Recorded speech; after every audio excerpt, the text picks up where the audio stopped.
1849-cu ildə Çar rejiminə müxalif fikirlər daşıdığı üçün tutulan Fyodor Dostoyevski vətənə xəyanətdə ittiham olunaraq edama məhkum edilir.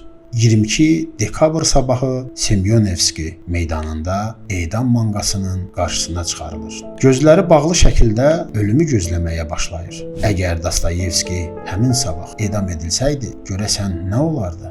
Raskolnikov əsla baltasını qaldırmazdı. Cinayət və cəza yazılmazdı. İnsan ruhunun ən dərin dəhlizlərinə enən o unudulmaz şəxsiyyətlər İvan Karamazov, Prins Mişkin, Stavrogin heç vaxt olmazdı. Zigmund Freud Dostoyevskini rusların Şekspiri adlandırır. O olmasaydı Freudin psixoanalizini formalaşdıran ata-oğul arasındakı münaqişəsi və günahkarlıq anlayışı bəlkə də bu qədər dərin təhlil olmayacaqdı. Friedrich Nietzsche'nin bağırtısı Karamazov qardaşlarında təsir yaratmayacaqdı.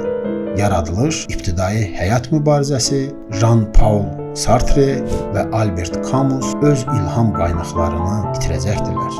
O dövrkü ədəbiyyat, fəlsəfə və psixologiya Dostoyevskinin ruhunun dərinliklərindən süzülərək gələn kəlmələrdən bəslənmişdilər.